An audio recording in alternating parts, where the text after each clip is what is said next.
twinjire mu ngingo yacu y'umunsi. Uyu munsi ni inkuru ebyiri zikomeye kandi zifite icyo zivuze ku mutekano w'u Rwanda. Turareba mu kinyamakuru thegreatrex.com cyanditse inkuru ebyiri zose zivuga kuri FDLR, umutwe uteje inkeke leta y'u Rwanda. Hariyo bagize bati DRC crisis, Kinshasa now becomes FDLR's mouthpieces.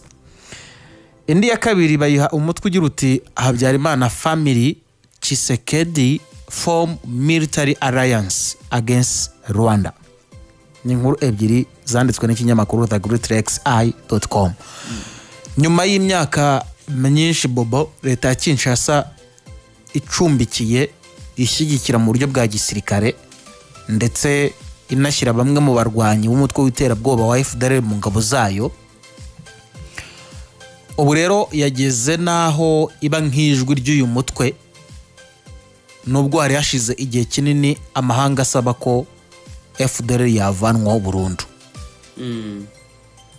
Guhashya FDLR ubundi biri kwisonga mu bigemeranijwe mu masezerano y'amahoro ya Washington hagati ya Repubulika Iharanira Demokarasi ya Kongo ndetse na Repubulika y'u Rwanda. Biri no mu byatumye u Rwanda rwemera kujya muri ibi biganiro. Yego. Uyu mutwe w'iterabwoba wemejwe n'umuryango w'abibumbye ONU ndetse na Leta Zunze Ubumwe za Amerika, ugizwe n'abasigaye ari abanyabyaha bakoze jenoside yakorewe abatutsi mu Rwanda mu mwaka 1994 yahitanye ubuzima bw'abasaga miliyoni. Nyuma yo gutsindwa kwa guverinoma yakoze jenoside,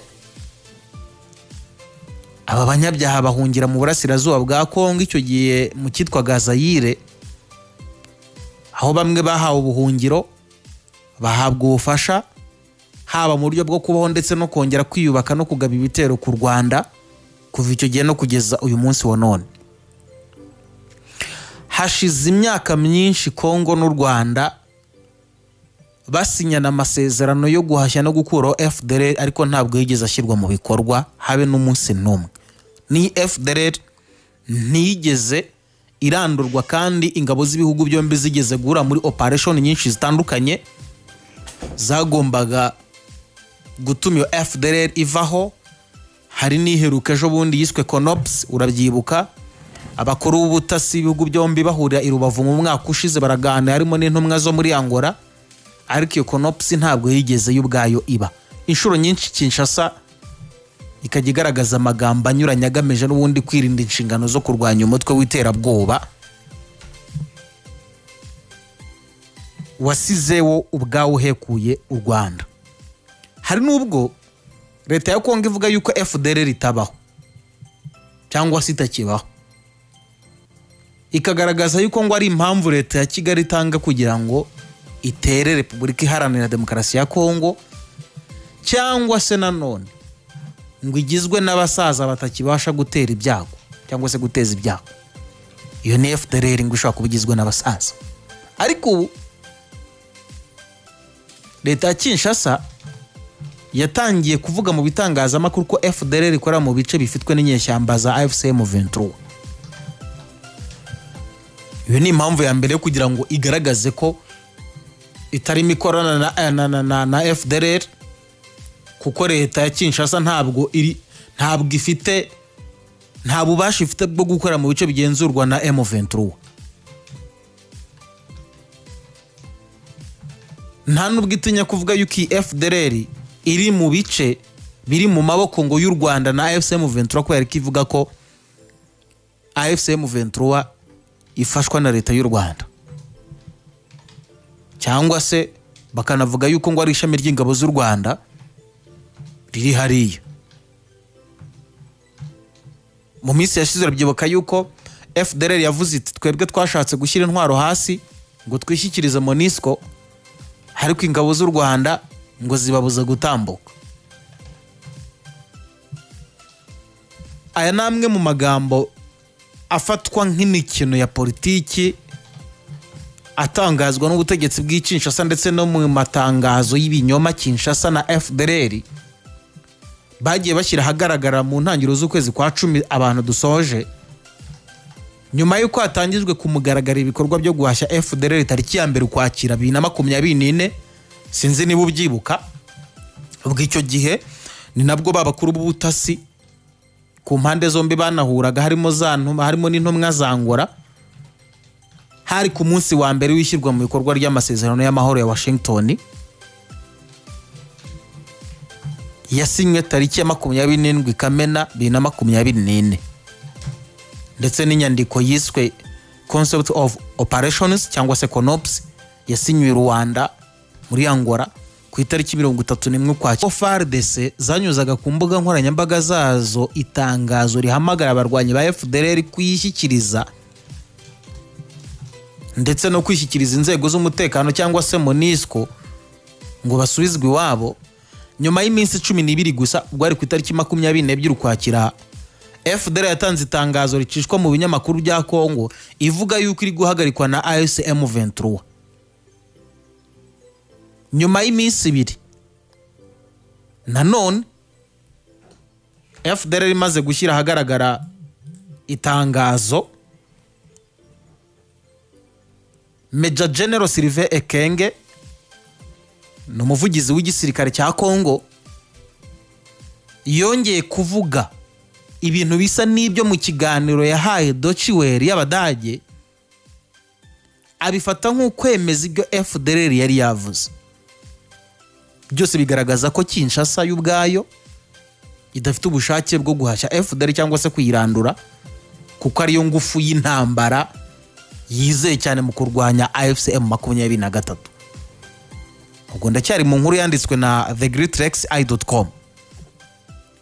Iyo unarebye babona ko inkuru nyinshi zigaragaza ko ubufatanye bwa gisirikare hagati ya Kinshasa na FDLR butigeze buhagara cyangwa se ngo bugabanuke, nubwo havugwa ibikorwa bya ibikorwa byo kuyirwanya. Ibyo ni byavuzwe na Alexis Mboya, ni umwe mu bantu bakomeye bazi politiki y'akarere, yaganiraga n'iki kinyamakuru. We yavuze yuko Kongo itashobora guhashya FDLR yonyine, ngo ni akazi katoroshye cyane kubera yuko bamwe mu barwanyi ba FDLR bashyizwe mu ngabo za leta, harimo n'abashinzwe kurinda Perezida Tshisekedi. Kabone nubwo habaho inkunga y'akarere n'iy'amahanga, byose byaterwa n'ubushake bwa leta ya Kinshasa. Dusubira inyuma mu matariki ya 21 na 22 Ukwakira. Urabyibuka ko habaye inama ya gatatu y'itsinda rishinzwe gukurikirana umutekano GSSM yabereye Washington, yari igamije guteza imbere ibikorwa byo guhashya FDLR. Nubwo hari hakiri inzitizi zavuzwe, indi nama ikaba iteganijwe kuba tariki 19 na 20 Ugushyingo uyu mwaka yo guhashya FDLR. Ku itariki ya 13 Ugushyingo, ubwo ni nyuma y'iminsi itari myinshi rwose, biteganijwe ko Kongo n'u Rwanda bazitabira umuhango wo gusinya amasezerano y'amahoro yateguwe na Leta Zunze Ubumwe za Amerika i Washington, agamije gushyira mu bikorwa amasezerano ya Washington Peace Agreement yasinywe tariki 27 Kamena uyu mwaka 2024. Ibyo twanabigarutseho kenshi, byanateguwe n'ubutegetsi bwa Donald Trump. Ni umuhango biteganywa yuko uzitabirwa n'abakuru b'ibihugu n'intumwa z'abakuru b'ibihugu byombi.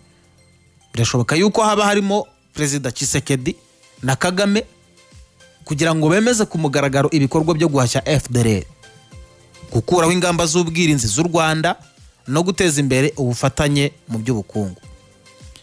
Noneho hari indi nama iteganijwe hagati mu Kuboza i Rwanda. Iyo yo yari iteganijwe mu Kuboza i Rwanda 2021, niba ndimo kugibuka neza. Iza gusubikwa kubera kunanirwa kwa Kinshasa gushyira mu bikorwa amasezerano yari yabanje, bigatuma habaho gushidikanya niba umuhango wa Washington ugomba kubera uburyo busesuye ubutegetsi bwa Repubulika Iharanira Demokarasi ya Kongo, kuko tuvuga yuko uburasirazuba bwa Kongo bumaze imyaka irenga hafi 30 buri mu bibazo by'umutekano, ariko nanone biterwa n'ubutegetsi bwa Kinshasa.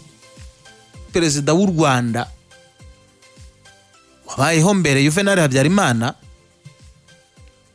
bari gutegura ihuriro rikomeye rya gisirikare ry'ibanga rigamije guhirika ubutegetsi bw'u Rwanda. Ubwo ndacyari mu kinyamakuru The Great Rex Eye, kubera ko amakuru aturuka hize bavuga yuko iryo huriro ngo rigamije gukomeza no gushyigikira umutwe w'iterabwoba FDLR washinzwe n'abasigaye barakoze jenoside yakorewe abatutsi, cyangwa se abakoze jenoside yakorewe abatutsi mu mwaka 1994. Biravugwa yuko uyu mutwe ugomba kongererwa intwaro, ubushobozi n'ibikoresho, ndetse no gukusanya abarwanyi bashya kugira ngo ubasha gukuraho ubutegetsi bw'u Rwanda, ariko uzanahabwa umuyobozi mushya ari we Jean-Luc Habyarimana, umuhungu wa Juvenal Habyarimana, wahawe inshingano zo kuba umuyobozi mukuru w'ingabo z'iyo nama y'ibanga. Ibi ni ibikorwa Aburahamu bihabanye n'ibiganiro by'amahoro bikomeje bihagarariwe na Qatar na Leta Zunze Ubumwe za Amerika byibanda ku gusenya burundu uyu FDLR. Binanirana bitewe n'amagambo Tshisekedi yavuze ku itariki ya 9 Ukwakira Buruseli, aho yigaragaje nk'uharanira amahoro, ariko agashinja u Rwanda kuba ari rwo muterankunga w'intambara yugarije Repubulika Iharanira Demokarasi ya Kongo. Amakuru ya hafi nanone akavuga ko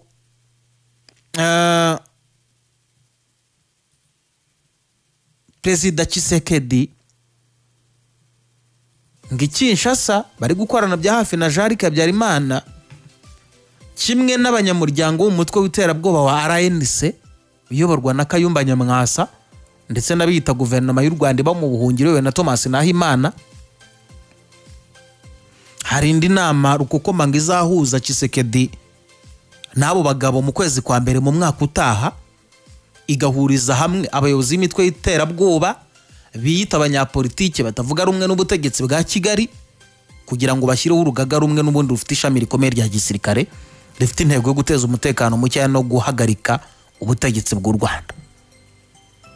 Kinshasa izatangwa ubufasha muri uwo mushinga binyuze mu gutanga impapuro z'inzira, pasiporo za diplomatique zizaboneka binyuze muri ambasade yayo muri Afurika y'Epfo, nkuko byatangajwe n'abegera ubutegetsi bwa Tshisekedi. We akaba afata Jean-Luc nk'umuntu ukwiye kuyobora iryo huriro, kuko yizeye yuko n'umuntu azashobora guhuza imitwe itandukanye yitwaje intwaro, agakoresha izina ry'umuryango we kugira ngo abone icyizere mu bantu wanze y'u Rwanda, akabasha no gukorana neza n'abari mu mahanga ndetse na FDLR. Mu ntangiriro zo Kwakira kw'abanyamuryango b'iyo mitwe y'iterabwoba bahuriye Cape Town muri Afurika y'Epfo mu nama yateguwe na Jean-Luc ubwe, ariko akifashisha ikoranabuhanga ryakorewe kwera impungenge z'umutekano we, ngo ikaba inama yaganiwe mu buryo bwo gushaka abarwanyi bashya no gushishikariza abanyarwanda bo mu mahanga gutanga inkunga yo gushyigikira ihuriro rikomeye rya gisirikare rizafasha FDLR. Nge nkibaza, ntabwo ari ubwa mbere Tshisekedi agerageza guhuriza hamwe imitwe y'iterabwoba igamije guhindura ubutegetsi bw'i Kigali cyangwa se bw'u Rwanda. Hegari tuvuga ubutegetsi bwa Kigali, abantu ntibakabyumve nabi. Kigali ni kapitale politiki, ni naho ubutegetsi buri, ni naho izo biro politiki zose ziherereye. Nicyo bisobanuye. Uyu muhungu wa Tshisekedi bikavuga yuko nawe yageze Kinshasa agahura n'abantu mu nzego za gisirikare n'abegera Perezida Tshisekedi bakagana ku mishinga yo gushyigikira FDLR. Nyuma y'ukwezi ibyo bibaye, ibiro bya Tshisekedi bitangaza umugambi wo kwakira bamwe mu barwanyi bakoze jenoside bari muri Niger, barimo Kapiteni Nosasa Gahutu. Uyu yashatse kugerageza kwinjira muri FDL ya 17 ariko biranga. Sinawe gusa, harimo n'abandi nabo bashobora kwinjira muri uyu mutwe wa FDL. Thomas Nahimana utuvuga, uyu mupadiri wavukiye Nzahaha mu karere ka Rusizi, nawe numwe mu bagomba kwitabira inama ya 2026 Kinshasa. Nawe bivuga yuko yagiriye ingendo Kinshasa ndetse na Bujumbura. Amakuru akemeza yuko mu gihe ari muri izo ngendo yahuye n'abantu mu rwego rwa Perezida Tshisekedi, yewe ngo bamuha n'amafaranga arenga 10,000 by'amayero ngo afashe mu bikorwa bya gisirikare.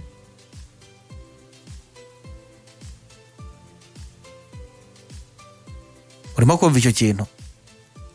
Ati mu gitero icyo ari cyo cyose cyaba kinini cyaba gitoya, ati nzaba mpari, ati nzafatanya namwe. Tshisekedi nawe urabyibuka ubwo yamamazaga ngo ayobore Kongo muri manda ya 2, ati naramuka habaye igitero ku butaka bwacu nzasaba inteko ishinga amategeko kwemeza yuko dutangiza intambara ku Rwanda kandi tuzagira i Kigali. Ariko byose bivuga n'ubundi yishingikirije mu gukorana n'iyo mitwe y'iterabwoba, gushishikariza abanyarwanda bo mu mahanga gutanga inkunga no gukorana na FDL, ubwe akigaragaza ko atari nk'umuhuza w'amahoro, ubwo ari nk'umugambi w'intambara mu karere akoresheje amayeri yo gushuka amahanga ku nyungu z'amahoro arambye rero mu karere k'ibiyaga bigari. Ntibyari bikwiye yuko uyu mugambo uhagarikwa hakiri kare, hakanabaho n'ukwiyemeza nyakuri mu biganiro bya diplomasi, aho kujya gukoresha aba genocide bafite umugambi wo kuza guhungabanya leta y'u Rwanda n'abanyarwanda, nubwo ariko ibitero shuma byabo bitajya bibura kuko no mu myaka yashize byagiye bigeragezwa.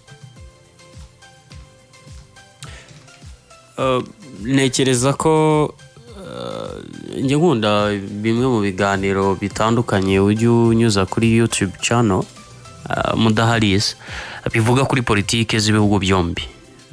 Hari aho bijya no guhurira kuri iki gihugu cy'u Burundi, kuko akenshi usanga amateka nyine asa nk'aharamwe, hari ukuntu akururana. Hanyuma uyu munsi hari ibyo twumvaga bitandukanye. M23 iri kurwana na leta ya Repubulika Iharanira Demokarasi ya Kongo, hinjiyemo ingabo z'u Burundi ndetse nanone n'iyo mitwe yaba FDLR ndetse n'iriya mitwe y'inyeshyamba itandukanye ikorera muri ubu burasirazuba bwa Repubulika Iharanira Demokarasi ya Kongo, irimo izo za Codeco izo zose nyine, iyo mitwe yose y'inyeshyamba ikorera hariya na za ADF. Ariko uyu munsi hadutse indi ntambara ikomeye cyane ya politiki. Iyo yo ndayita intambara ya politiki, kuko hariya ho barwanaga intambara y'amasasu, mwese murabizi, mu bice bitandukanye za Masisi, za Goma, hariya mu bice bitandukanye nyine, kugeza naho uyu munsi hari inzira zafunzwe, kugeza naho wabibonye ko abaturage batangiye kwigaragambya basaba ko bafungurirwa amayira kugira ngo ibiribwa bihagere na bimwe mu bintu bakenera. Uyu munsi rero washimangiye cyane ku kigendanye n'imvugo za politike ndetse n'intambara ya politike uyu munsi igiye gutangira cyangwa se iri gushozwa. Ariko iri gushozwa nande? Ni Repubulika Iharanira Demokarasi ya Kongo. Haravugwamo abajenosideri, abantu bakoze jenoside, haravugwamo umwana wa Habyarimana, haravugwamo iyo FDLR nyine abishyize hamwe. Noneho ubwo abajenosideri mu batandukanye n'aba bishyize hamwe, hari abajenosideri bari mu bihugu bitandukanye batari kumwe na FDLR, batari muri uwo mutwe wa FDLR. Urumva igiye kuba intambara imwe ya politiki ariko ishamikiye ku bantu batandukanye. n'imbaraga ziri kwihuza zishobora kugira icyo zangiza ku gihugu cy'u Rwanda, ariko tukongera tukagaruka ku kwiyubaka k'u Rwanda. U Rwanda burya ntabwo rwiyubatse mu buryo bw'ubukungu gusa cyangwa se mu buryo bw'inzira y'iterambere gusa. Iterambere ryajyanye n'ibice byose, bahereye ku myumvire y'abanyarwanda kuri ubu n'imwe, harimo kwigira, harimo gusobanukirwa amateka y'igihugu, harimo no kurinda igihugu, yaba mu kuvuga yaba no mu kugikorera, kugera naho uyu munsi wa none umwuga ukunzwe cyane mu Rwanda ni igisirikare. Impamvu yo kugikunda ni ikihe? Nuko u Rwanda rwigishije buri munyarwanda wese gukunda igihugu. Icyambere ugiye mu gisirikare akubwira, umubajije utanamubwiye ibindi, icyambere akubwira agiye kurinda igihugu. Kugera naho uyu munsi wa none kubera ikoranabuhanga naho wanyura utanyuze ku mvugo za gisirikare cyangwa se ku ifoto ya gisirikare iri gutakwa n'abanyarwanda. Icyo ni ikikwereka ko hari intambwe nyine u Rwanda rwiyubatsemo. Urumva icyo ni igitero kiremereye cyo kuba aba bantu bose bagiye kwihuriza hamwe, ariko u Rwanda ruremereye kukirusha nkurikije ibyo mbona. Ahubwo igisigaye gikomeye cyo kuza kurwana no kumvikanisha cyangwa se no kugaragaza nuko indi ntambara ikomeye cyane ntabwo iri mu baturage, isigaye ku bayobozi. Impamvu mvuga ko isigaye ku bayobozi nuko uzaba intambwe y'ubuyobozi yo kugira icyo avuga kuri ibi ngibi niwe uzaha iyo ntambara umuriro cyangwa se agabanya umuriro yari ifite n'ubukana yari ifite. Impamvu yo kubivuga gutyo ni ingiyi. Uyu munsi hasohotse inkuru wayibonye y'uyu muyaya avuga ko bo baridoha mu kuganira uburyo bwo kwica M23. Bivuze ngo buri munyekongo wese wabonye iri jambo ry'uyu muyobozi, icyo yabonye ni iki? Nuko gahunda ihari ni ukwica M23. Hanyuma abanyarwanda, wowe uzahagarira abanyarwanda. Impamvu uvuga ko intambara nyine ubu ngubu igiye kurwanwa cyane n'abanyepolitike kandi cyane cyane bahagaririye abandi, kuba hajemo aba bantu bose, yaba aba genocidaire, yaba aba FDLR, yaba n'uyu mwana wa Habyarimana, burya ukuzi cyane ashobora kumenya ahari intege zawe nke. Ariko iby'agaciro ku Rwanda, izo ntege nke bagerageje kubaka uburyo zitazagaragara bahereye ku baturage. Burya umuturage ni umwe mu bantu bahabwa agaciro mu Rwanda.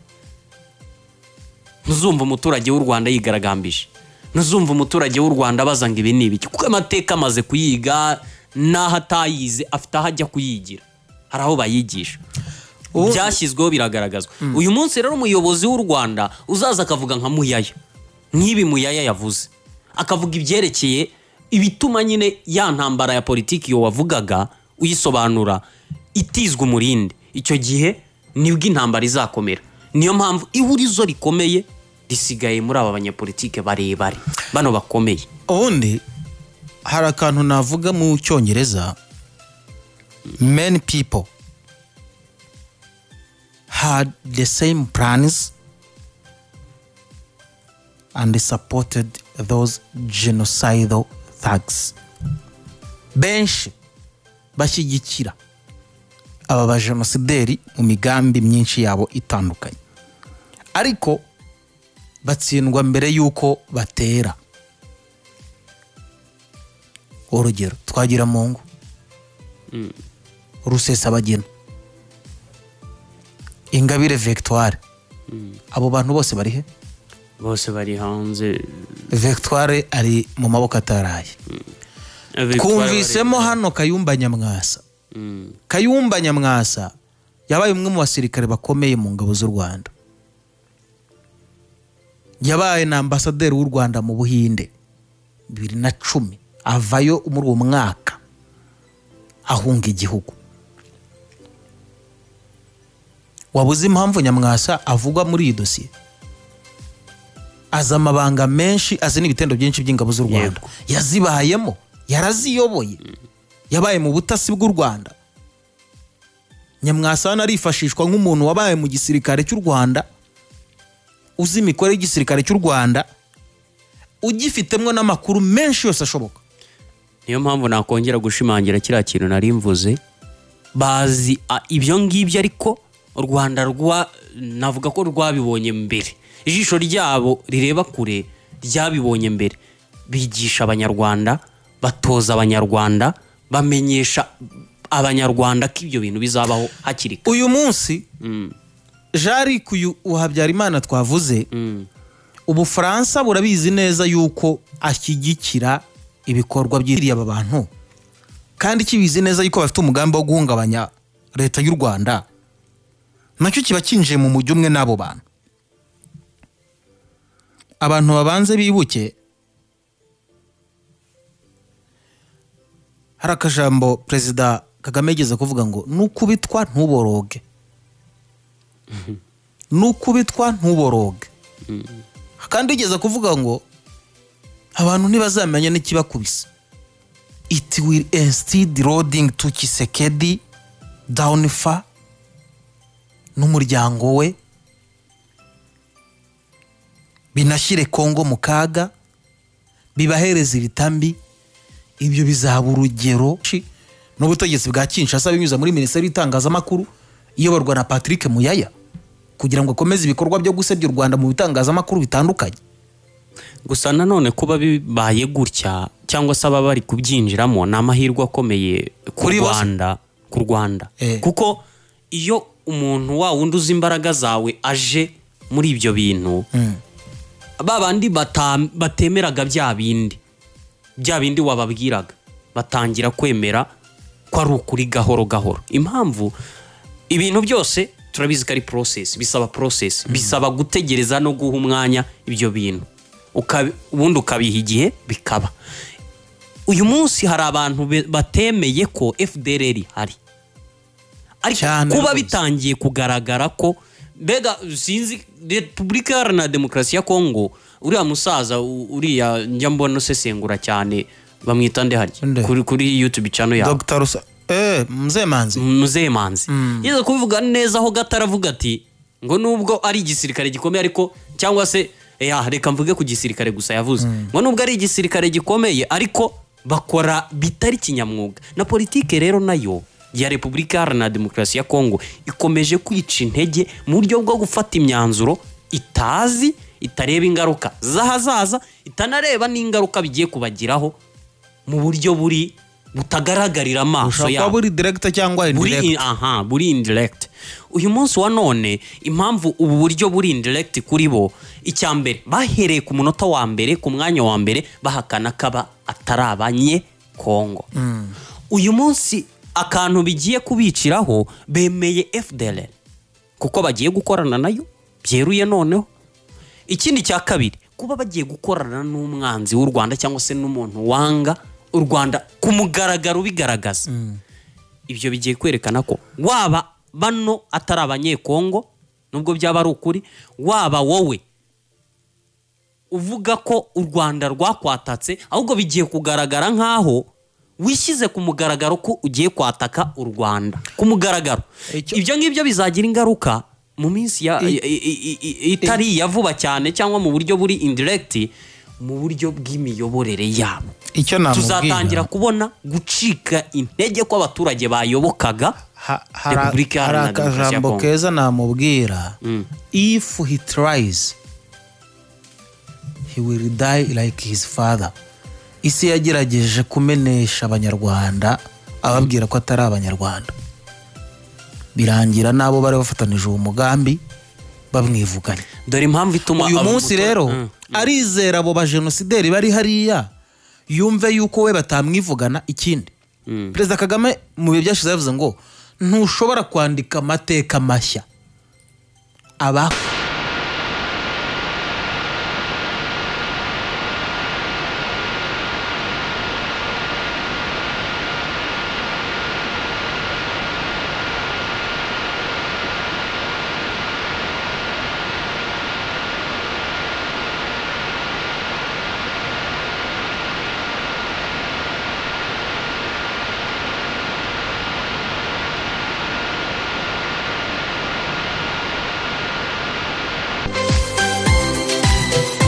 Nibyo navugaga, abakoze jenoside bose barabigerageje mu byiciro byabo bya nyuma byo guhakana jenoside, ariko baratsinzwe.